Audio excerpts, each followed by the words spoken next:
sovg'a tayyorlab qo'yibdilar. Qanaqa sovg'a? Nima sovg'a ekan? Aytaveraymi? Xursand bo'lasizmi?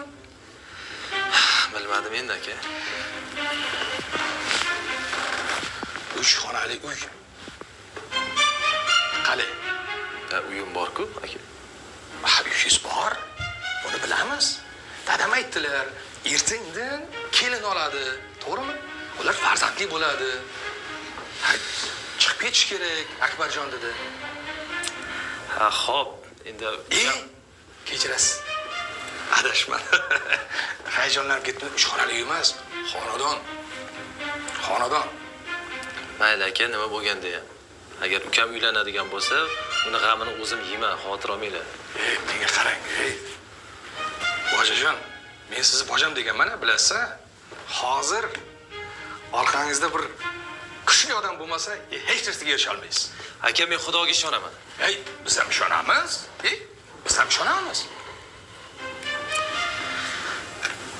Zuru aka, buni men hech qachon qabul qila olmayman.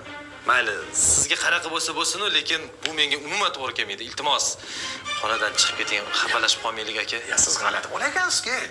Bojajon, menga qarang. Mayli, men chiqib ketaveraman. Men bir vositachiman xolos. Elchiga o'lim yo'q deyshadi.